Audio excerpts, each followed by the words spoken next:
Good evening, everyone. I am Becky Pringle. I am the president of the National Education Association. I am so grateful that you have joined us here this evening. We have a lot to talk about.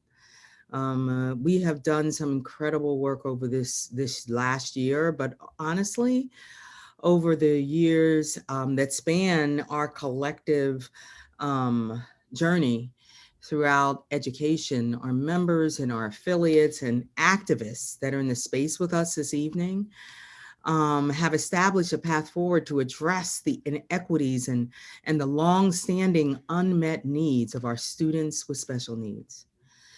Most of us believe that every child, every student, no matter their color or zip code, no matter their abilities, every student has the right to an education in a nurturing and supportive environment, with all students, all of them, having equitable access to high quality learning experiences. We know that COVID-19 revealed and exacerbated inequities that educators have seen in schools for forever. The students who were already stranded in the digital divide, the students who were already hungry, the students who had no place to call home, the students who were differently abled. We also know more than 1 out of 10 students is a student with a disability. And we know that number is on the rise. These students have been deeply affected by this pandemic. Despite the best efforts of educators and their parents, the continuity of learning has been disrupted, and their emotional, mental, and physical health has been impacted. The pandemic left far too many of our students with disabilities without access to the services and supports they need to thrive. While the switch to remote learning has been challenging for all of our students and all of our educators, certainly, and our parents too, our students with disabilities, and particularly our students of color, have been especially hard hit. They are the least likely to have effective access to remote instruction. They are most likely to need in-person supports that were not provided during the pandemic. And they are most likely to have lost a family member or friend because of the pandemic. Those losses compounded the pre-existing opportunity gaps that have been caused by the systemic underfunding of programs for both special education and disabled students, and the deep racial disparities and injustices that far too many of our students have suffered at the hands of. And provided special education and disabled students, they've not been provided the kind of services that we know they need and they so deserve. Compounding these issues is new research that informs us that we have additional concerns to address for this vulnerable population, especially students of color with disabilities, that are related directly to the disproportionate exclusionary discipline practices and policies that exist in far too many of our schools. As we meet this moment, our work is more critical than ever. We must be compelled to work even harder to create equitable opportunities and outcomes for our most vulnerable students. Tonight, we will hear from voices across our affiliates about how the pandemic and underfunding for generations has impacted our students and educators, and most importantly, what our path forward must be to address those inequities. I want to thank all of our panelists for being here with us this evening to lend your educator and parent voices, your professional expertise to our conversation. Joining us tonight, we have Noelle Candelaria, a special education teacher and former paraprofessional from El Paso, Texas. Noelle is now serving as the secretary of the National Education Association. Noelle is the first generation son of Mexican immigrants who instilled within him the value of a quality public education. He knows firsthand about the transformative power of public education and how the influence of one educator knows no limits. Cecily Mayard Cruz, a teacher, activist, and the president of the United Teachers of Los Angeles. Cecily has taught for over 27 years at both elementary and middle school levels. Most recently, she taught at the Angeles Mesa Elementary School. As the first woman of color to serve as president of the union's 51-year history, Cecily brings a social and racial justice lens to organizing for healthy, healing, and equitable public schools. We also have joining us UTLA's elementary vice president, Gloria Martinez, a national board certified teacher, yes, in special needs who holds both general and special education credentials. She has been teaching for over 17 years. As a union leader, Gloria organizes to enact policies and programs to support special needs students, their families, and the educators who serve them. We also have joining us a special educator and NEA IDEA cadre, resource cadre member, Catherine Bishop. She is also a national board certified teacher in exceptional needs. Currently, she is serving as vice president, but she has recently been elected and is now the president-elect of the Oklahoma Education Association. Catherine has been an exceptional needs educator and instructional coach for 23 years in the Putnam City Public School District in Oklahoma. Catherine, an original appointee, has served as a member of the NEA's IDEA cadre since 2000. Melina Espiritu Azacar, a parent of 2 children and activist from San Antonio, Texas, also is a special guest of ours tonight. She will lend her parent lens, her activist lens, not only for her babies, but for all of our students. So I am so excited to have you join us for this conversation. Our students are at the center of what we as educators do every single day. And we know that even before COVID-19, our students who have special needs and need those specialized supports and services have too frequently been failed by a system that refuses to adequately financially support our students and our educators in our schools. The pandemic, as we all know, has only highlighted these problems and exacerbated them for more and more of our students with disabilities. The inability to receive in-person supports has made learning even harder for them.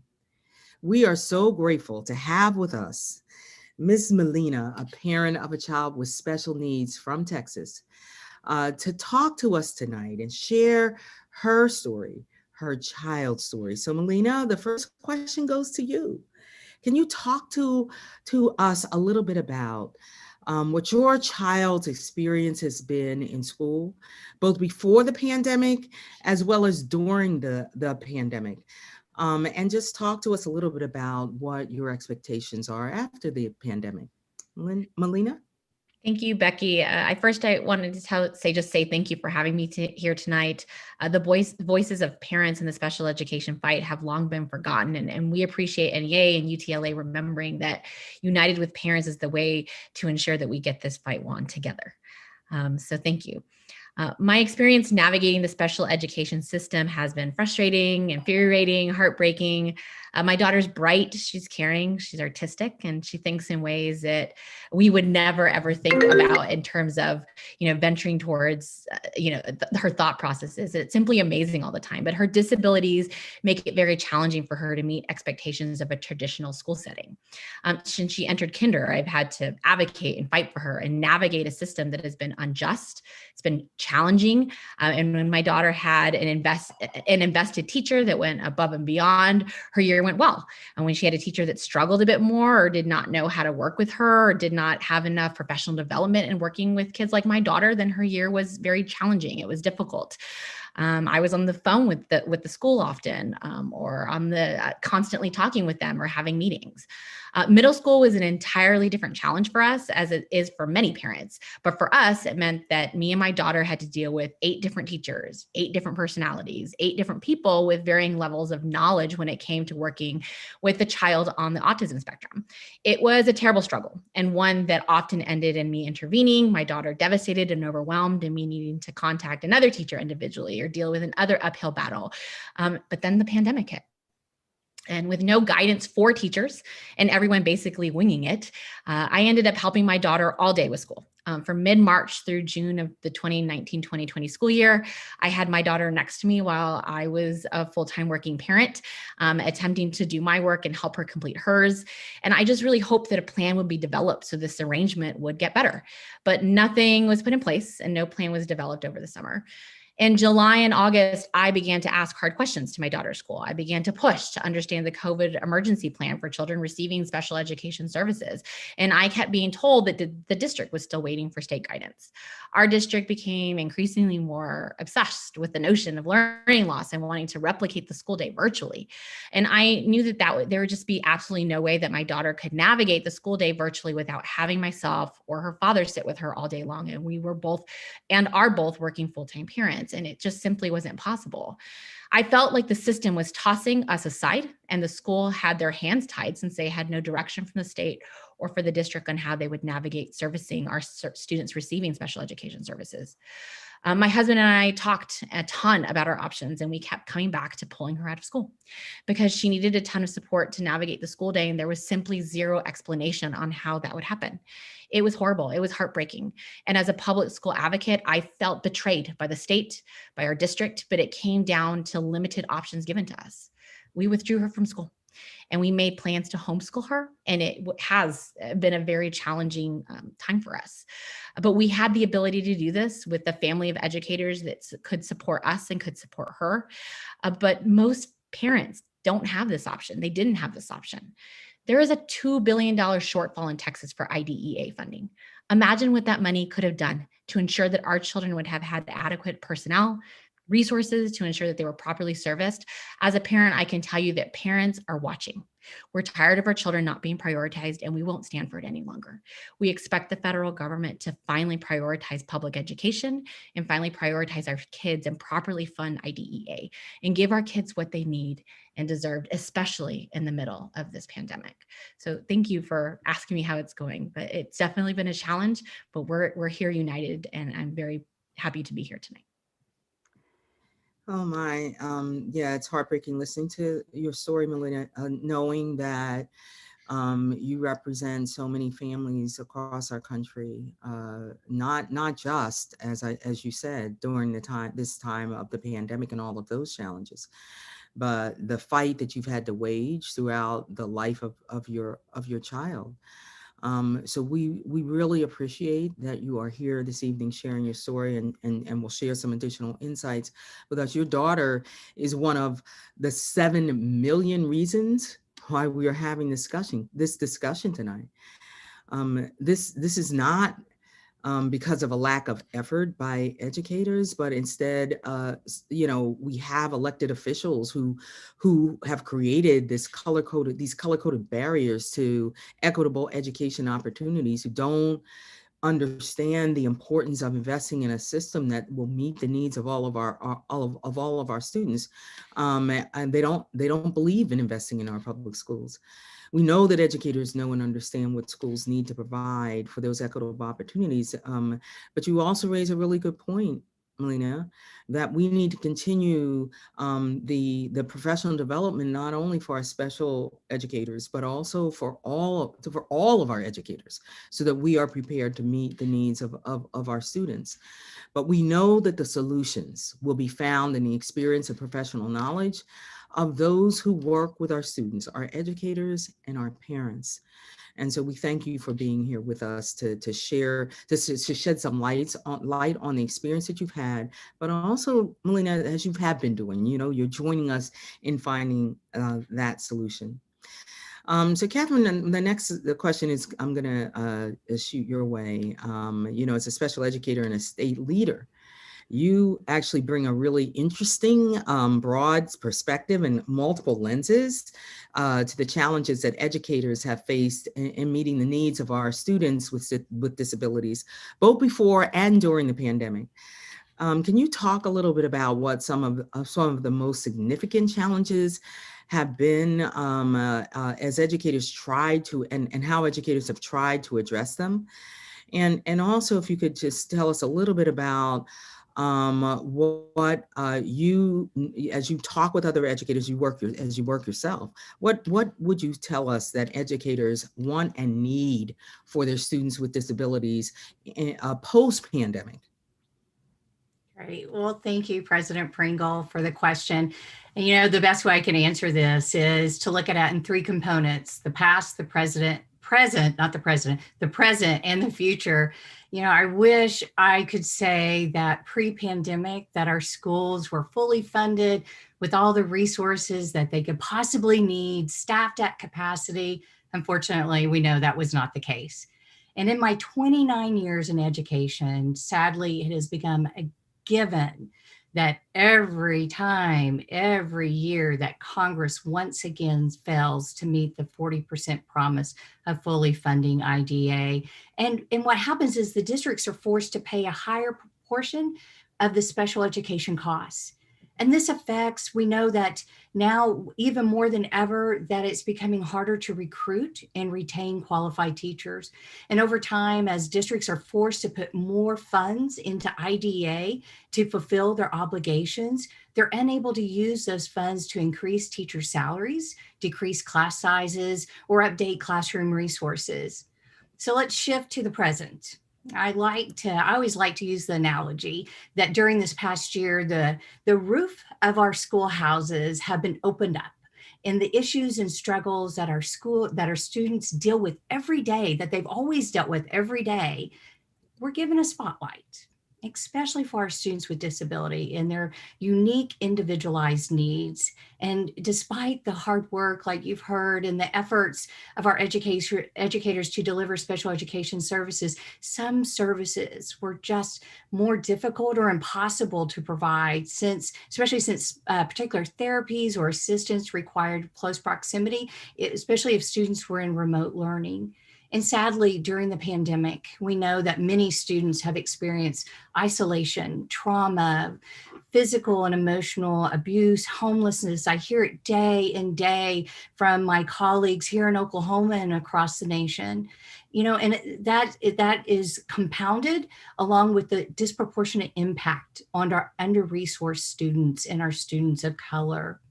However, let's go to the future. We have a moment in time to reflect, learn, and act as we go forward post-pandemic. That schoolhouse roof has to stay open.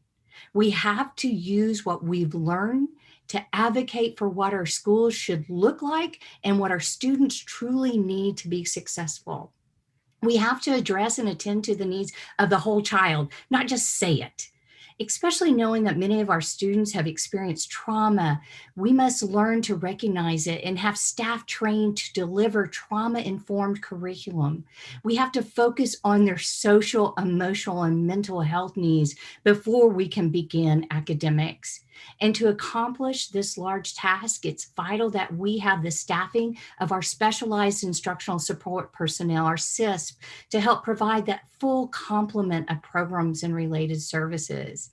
now is the time, as Melina said, that we have to fully fund the 40% promise of IDA, and we have to utilize the funds of the American Rescue Plan to help provide high quality resources to assist our students with disabilities so that they can thrive and be successful.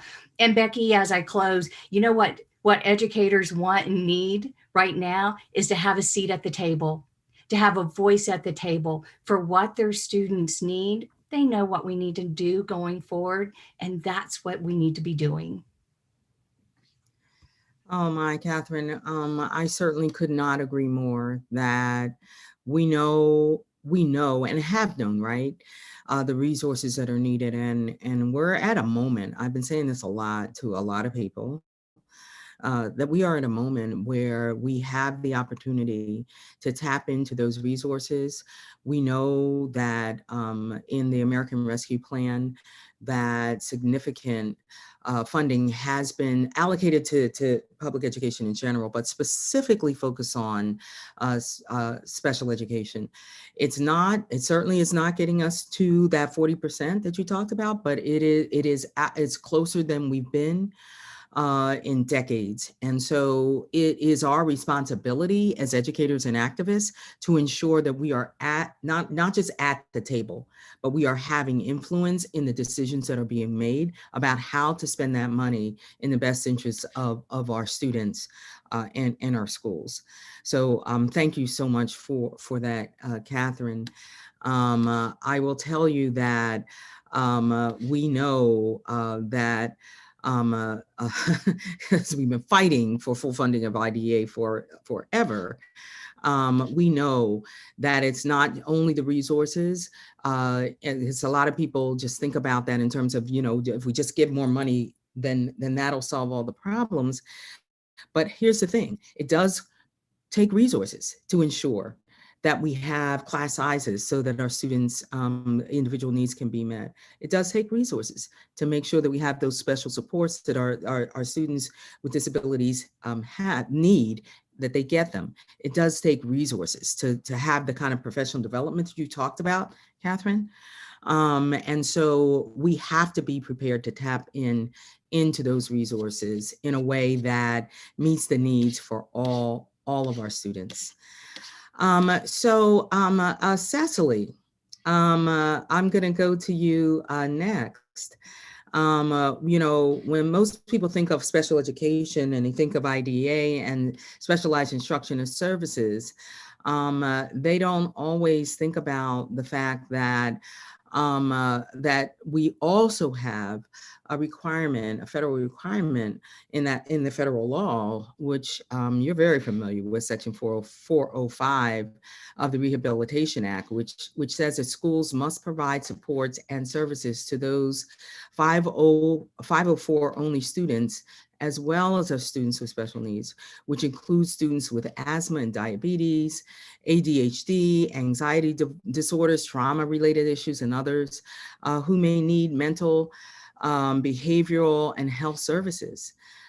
So Cecily, the Fulfill the Promise Coalition, made up of our local affiliates across the country, recently commissioned a report from Dan Lozen of the Civil Rights Project in UCLA on special education and 504 only students. Can you talk just a little bit about why the coalition commissioned this report and some of the report's findings, especially as they relate to racial inequality? Cecily? Thank you, President Pringle, and I'm glad to be here with all of you today. Yes, UTLA has had a long history of activism around special education, speaking up on this, as well as working to remedy historic underfunding and the actual needs that our students deserve. Students of color in less resource districts experience the worst impacts. We know that to be true. And so you can see that impact of racial inequality in special education with who receives services and what types of services those are. In this report, the UCLA report, Disabling Inequality, it found that thousands of school districts across the country did not identify a single 504 only student, which is pretty incredible. Children of color are less likely to be identified for 504 only services than their white student counterparts. The report also found that students with disabilities also disproportionately suffer from exclusionary, sometimes punitive discipline, which we all know leads our babies into the school to prison pipeline, particularly our students of color with disabilities. This report commissioned is to provide guidance and to support the advocacy so needed on special education as we recover from this pandemic. We cannot forget the needs of students with disabilities, especially students of color with disabilities, which is why we started the Fulfill the Promise campaign, whose first action was filing a petition with the U.S. Department of Education seeking guidance.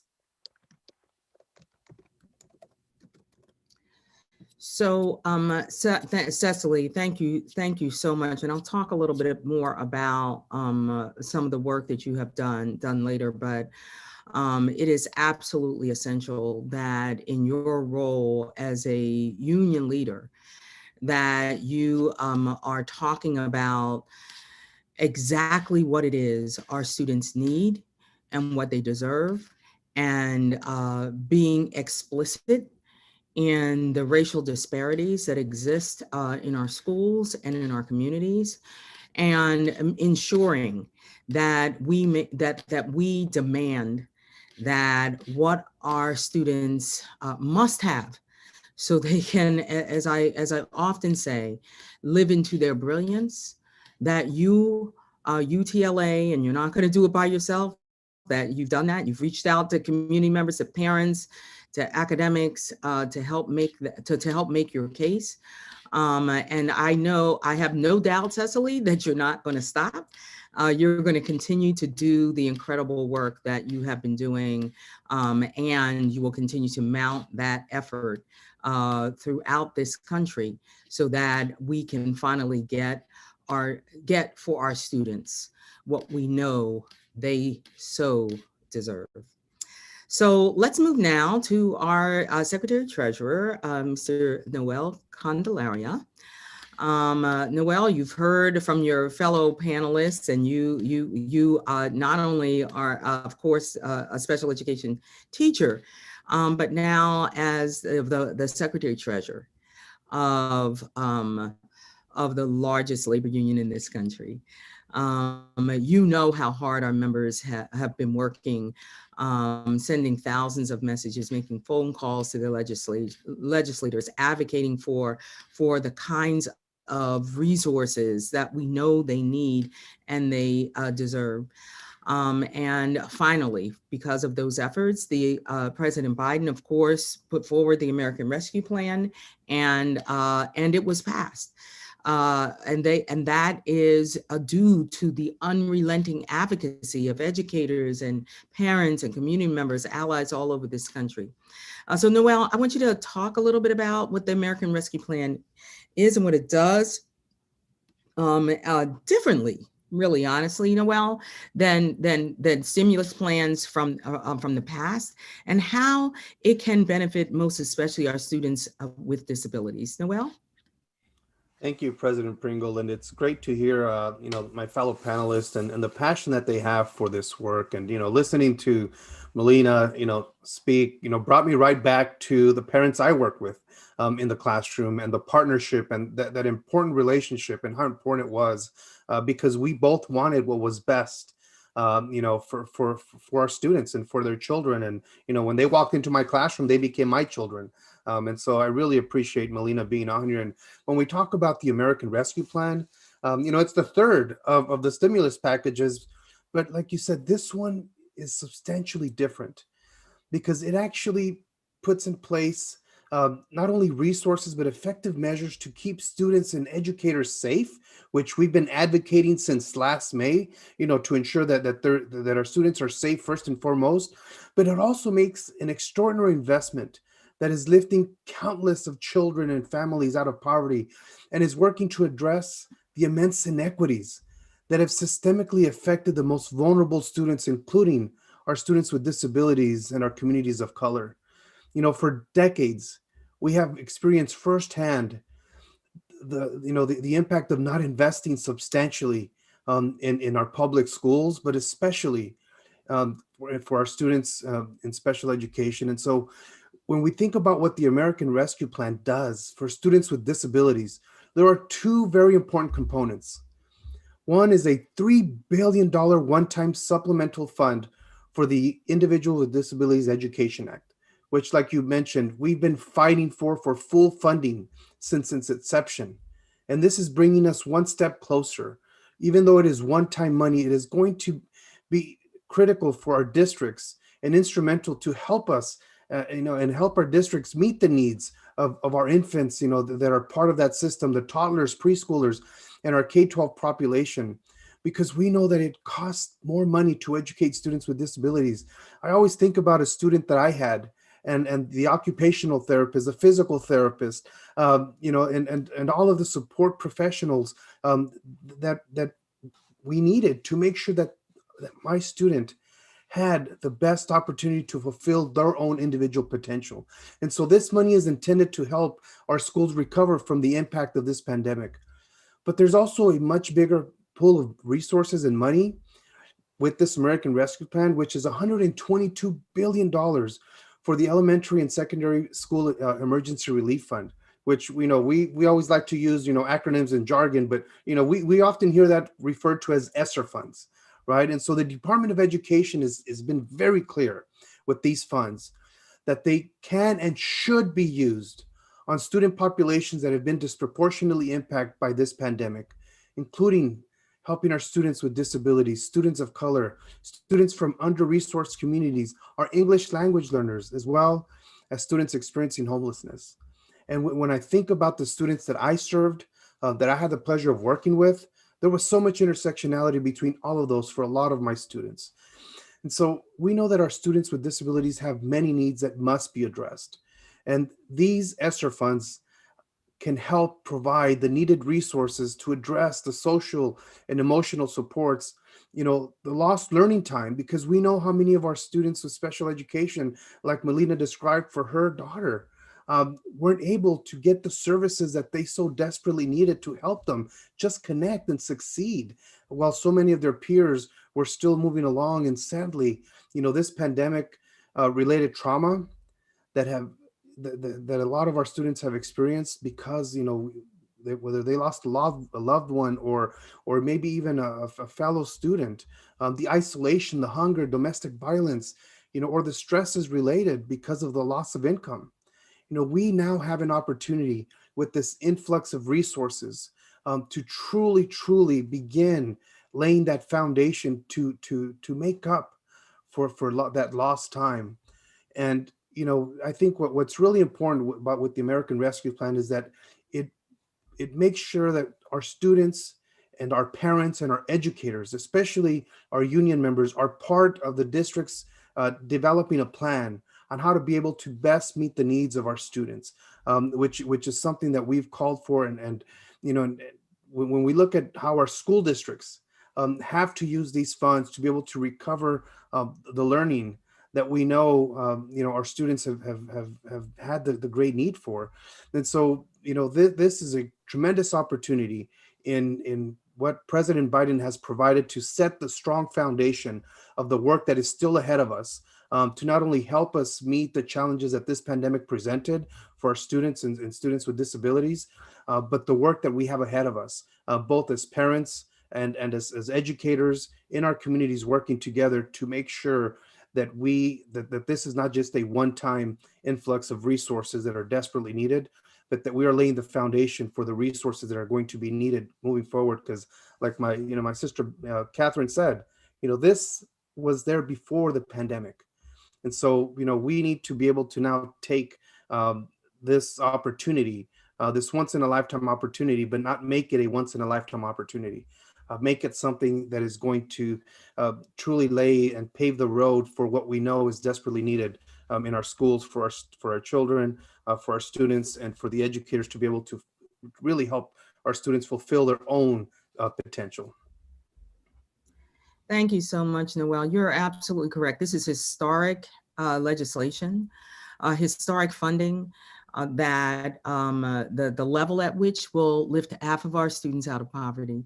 And Secretary Cardona, in issuing guidance to our local education associations and state education associations, it was very explicit that in developing plans for spending that money, that those agencies must involve stakeholders, and specifically called out educators and their unions, the organizations that represent them. So it is absolutely essential that we are part, and our parents, our communities are part of making sure that that money is spent in ways that will actually benefit our students in our schools.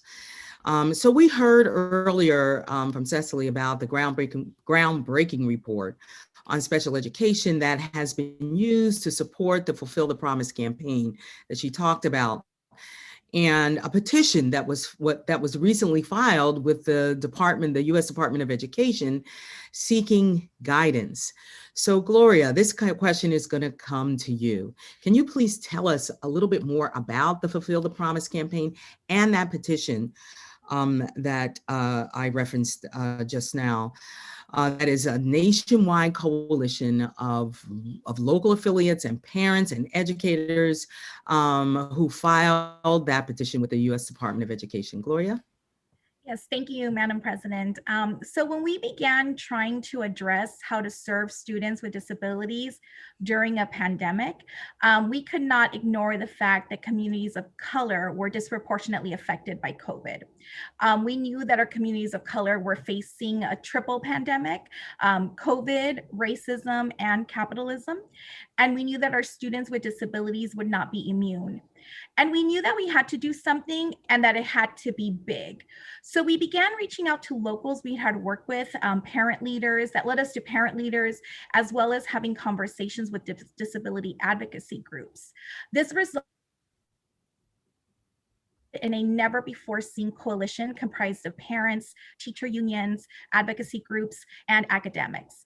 Our locals include Austin, Boston, Madison, Milwaukee, Oakland, and of course, Los Angeles. I have to give them some major recognition because they've been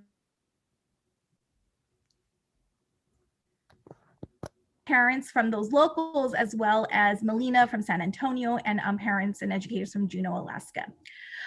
Our coalition also includes what this coalition did, what was so impactful about this coalition is how much we all needed this space to connect. Parents, educators, advocates, attorneys, and unions needed a space where we can address some of our differences, but more importantly, find common ground. Mm-hmm. And that common ground includes funding IDEA at the promise of 40%, which we've heard others reference, and the need for 504 funding, oversight, as well as guidance on how to serve our students post-pandemic. Our petition and our expert report is already making an impact, and it's because of this national coalition.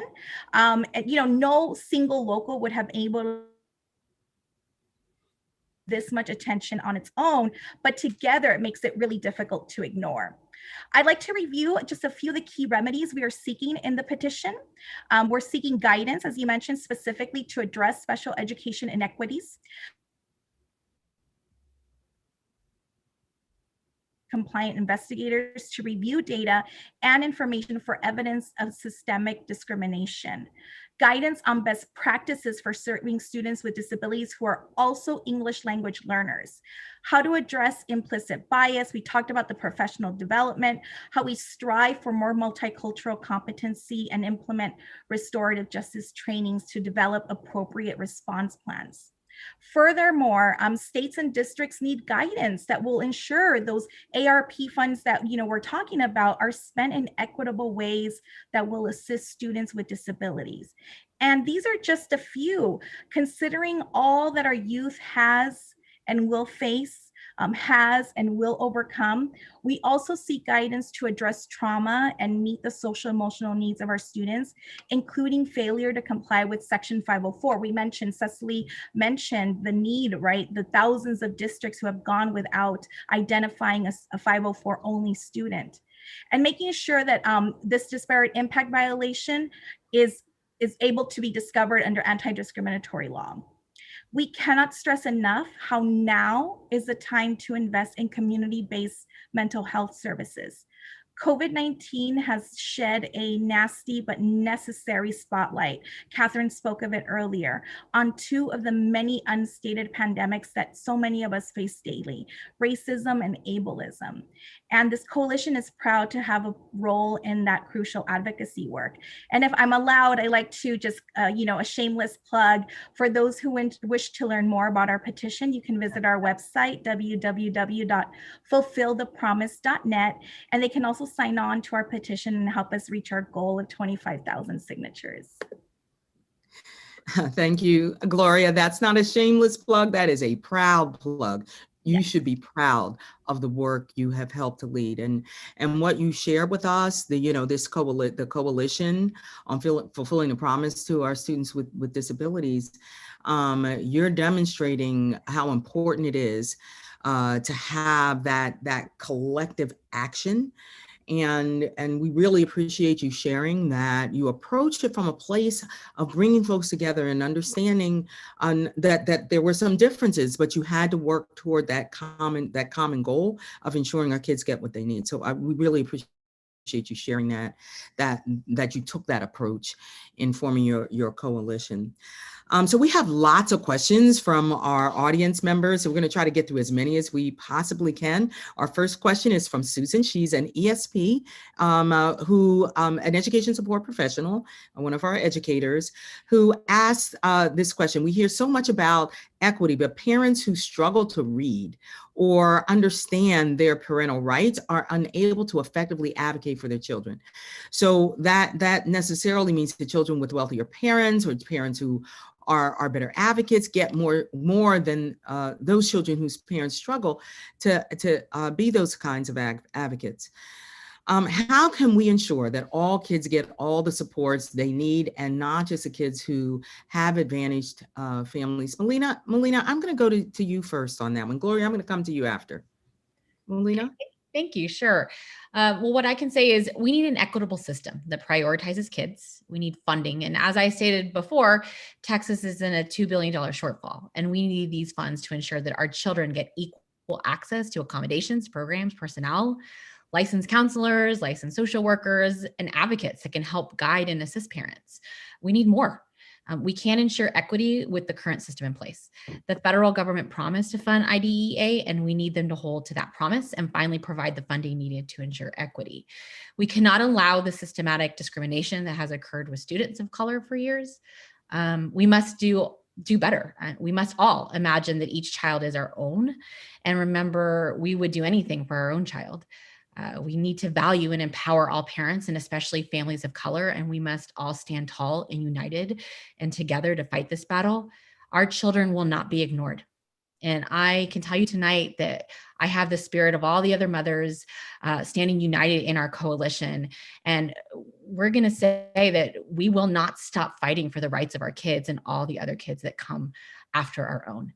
So I hope I answer that to the best of the ability that I can, but I think you said to throw it over to Gloria, so I will do that. Gloria? Yeah, thank you, Melina. That's definitely something to build off of. Thank you for saying that so beautifully. And yes, our parents in this coalition, and parents, I think that we've all worked with, embody the spirit that Melina speaks of. So, one of the things that I think is really important is to just call out is that any child that has a service is because they are deserving, right? Is because they need that service. What we believe is necessary is that we believe, aside from the funding, is that resources should be available for those who need it. And it shouldn't take someone who dominates the English language, someone who brings an advocate or has access to attorneys, right? That they're the ones that have access. That is too much to ask for a parent, right, to have to go through hoops. So we want to make sure that, all kids get support. And that starts with making sure that districts across the country don't have to make up for that, for the underfunding of IDEA, right? Catherine mentioned it, and so did Melina. Here in just in LAUSD alone, we have a shortcoming that our district has to make up for. And it impacts, right? It impacts the services that are available. It also impacts the general education fund. So we believe that it starts with funding, but we also believe that funding also requires oversight. We also believe that we have to go, and do more of the outreach, include more professional development, and find ways to communicate, find ways to bring all stakeholders to the table to ensure that those individual needs are met. Thank you, Gloria. Absolutely. And, equity means that every student gets what they need. And it should not be dependent on whether they have an advocate. We have that responsibility. It is about that promise, right? And Melina, our children will not be denied. Yeah, that's exactly right. That's exactly right. So we have another question from Felicia, who's hails from Nebraska. And she asks, how can we act to ensure intersectional needs are met accurately and equitably? Catherine, I'm going to go to you for that question. Okay, well, thank you for the question, Felicia, and for raising such an important issue.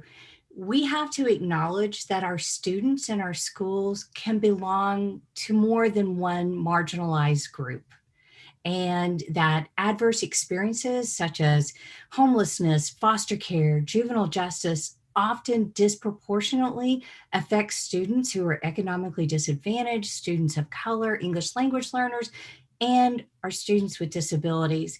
And those adverse experiences create barriers to access and participate in the programs and services. And so speaking for educators, what we need, it's vital that our educators, and I'm talking school administrators, teachers, support professionals, have the needed professional and personal learning to be able to identify a student's unique needs and who they are. And that professional learning has to come with multiple things. It has to come with resources. It has to come with funding, but most importantly, it has to come with time. It has to come with time to be able to participate fully in that professional learning, because our educators, they need the opportunity to continuously engage, practice, and reflect and repeat, engage, practice, and reflect in that learning. And by providing those professional supports, that will help our educators in schools to support and nurture our students and their needs and their differences that they have. And so this is such an important topic and needs to be continued to be up front and center. Thank you so much, Catherine. You absolutely are correct. No question. We have a question from a retired educator, Mary, from California. She and many others actually asked the same question. What will it take to fully fund IDEA? Noelle, I'm going to kick that to you. Oh, I will reiterate the famous words of our current vice president of the National Education Association, which is organize, organize, organize. Right. It's really going to take, all of us in every community across this nation, organizing together with our parents, with our business community, everybody we can, to make sure we're electing, people in positions of authority that are allocating resources for our schools and for our students. That begins at the school board level, to the state level, to the national level. Melina talked about in Texas, there's a $2 billion shortfall for special education. But when we think about at the federal level and what Congress has in front of them right now, which is a Keep Our PACT Act, right, which is a mandatory 10-year path to fully funding both Title I and the Every Student Succeeds Act and the Individuals with Disabilities Education Act. This is part of what President Biden ran on. He ran on, putting together a 10-year plan to fully fund, IDEA, which, we talked about when Congress first passed. They promised to pay 40% of that excess cost of special education services. It's currently funded at 14%. That's a huge, huge gap that is that is impacting so many of our students and so many budgets in our districts, when they're having to stretch their budgets and constantly being forced to try to do more with less. And we know that's not possible. We've been trying to do more with less for decades, and it is not working, and it is impacting so many of our students, especially our students with disabilities. And we've seen what it's done to educators and the high turnover that we have in our special education classrooms, because our teachers are burning out, our paraprofessionals are burning out. And so we have to organize in every community, in every election, because it's going to take political will and the political power of the community and the grassroots to demand from their elected leaders, not only that they talk about, when it comes to election, everybody says, oh, we're all for the kids. But then we forget about the kids, and we forget about the educators who work with our kids when it comes time to actually voting to allocate the dollars and the resources necessary to help our schools and our educators meet the needs of every single student, to so that our students, we can see them actually fulfill their own individual potential. And so it's going to take us organizing around the clock, year round, because it just doesn't stop with the election. It stops with holding them accountable once they're in office, because there's going to be the next election cycle that we have to make sure that if they're not doing their job, then just like we put them in office, we will take them out of office and put someone that will actually do what's right for kids and do what's right for our public schools. Thank you, Noel. So we're going to organize, and then organize some more. Thank you. Absolutely. Cecily, I'm going to come to you with this question, because actually we had a lot of audience members that asked the same question in different kind of ways.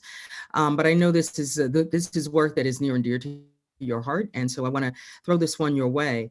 We had many of our audience members, including Andrea, an educator, and Linda, a parent, asked about the recruitment and retention of special education educators.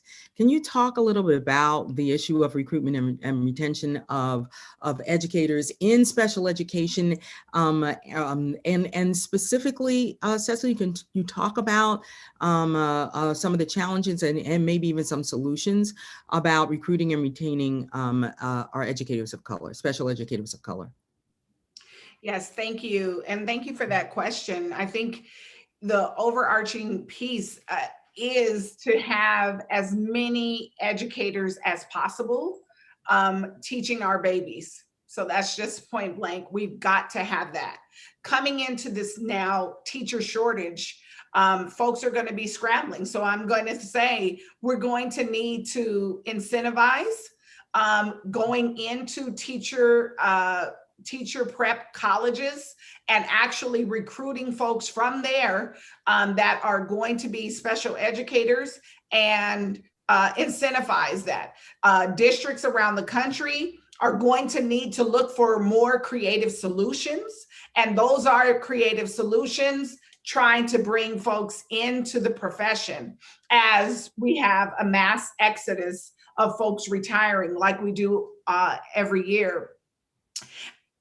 Talking about recruiting and retaining educators of color, that has been something, I think it's like a mystery to every single district around the country. We need to actually jump into HBCUs and I think they're Hispanic serving institutions as well, so that we can actually bring in folks. But I'm going to say something pretty radical. I would say we need to do educator prep starting when folks are in high school. Actually talking about how we bring folks into our profession to build up our profession. And that is the only way we're going to do that, is we're looking at our students who I don't say are the future, they're the now. And so why not talk about all the beautiful ways that folks can actually change lives. And we know as educators sitting here, and of course we have a beautiful parent here as well, representing all the parents. We know that educators can change lives every day. And so if that is the case and the mission and what we are trying to do, then that is exactly the goal. So we need to reach down and talk specifically to high school students, getting them involved, going to teacher prep programs, going to colleges, going to all of these different locations and actually saying, embracing our communities and saying, come back to this very school, come back to your neighborhood. That's why community schools are so important, to bring in the next generation of educators, especially educators of color, who will focus and demand the changes that Melina spoke about before. We have got to do this. This is on behalf of our babies across the country. Thank you so much, Cecily. And I know that as you have done this work, that the retention of our special educators, especially, and certainly our special educators of color, require that we support them in their work and we give them what they need, the tools and support they need to do the jobs that they love. I don't know if you can do this, Gloria, in about 2 sentences, but this last question comes from an educator in California, and she wants to know, how will teaching maybe be different post-pandemic, especially when we're thinking about our students with disabilities, or how do you hope it will be different? Yeah, well, 2 sentences. Okay. I hope it's more empathetic. How's that? I hope that now that we've been afforded the grand opportunity to be invited into our students' homes, that we not only understand them, but we learn from that experience. We realize that everyone has struggles that they had to overcome during this pandemic.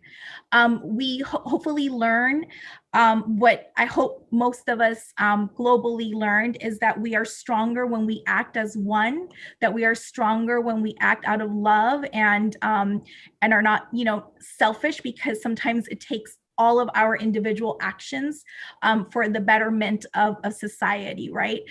So I hope that when we return to teaching and return to the normal, right, that we are more empathetic, because we understand, the struggles that we all went through the same struggle. We were all lonely. We were all, struggling at times. We were all trying to, find ways to find hope, right?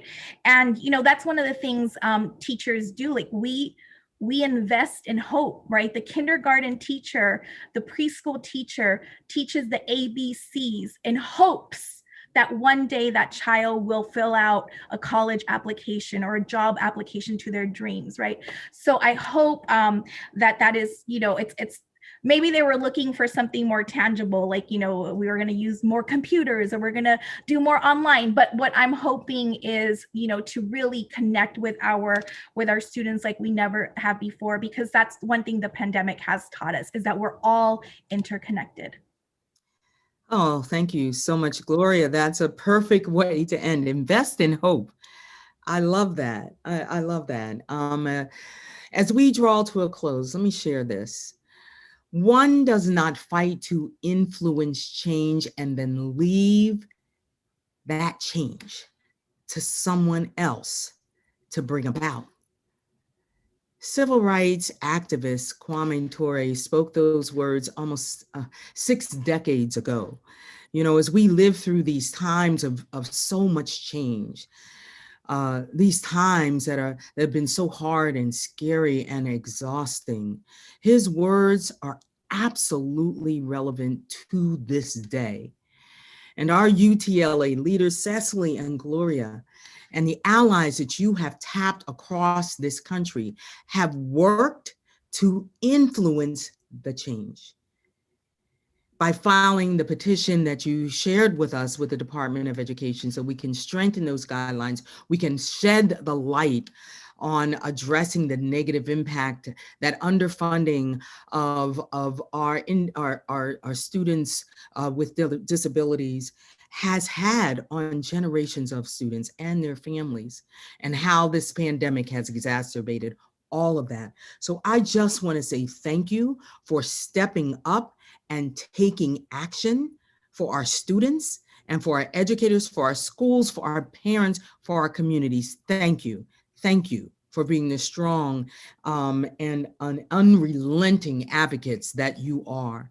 Thank you all for joining us, Noelle and Melina and Catherine, all of you for joining us this evening, and for you all stepping up and taking action. And for those of us, those who have joined us this evening, we need you to do that too. So I'm asking that you take action in this moment. You need to make sure that all of our students have the opportunity to learn in supportive environments that respects their and sees their humanity, their dignity, and responds appropriately to the needs that they bring with them to our schools.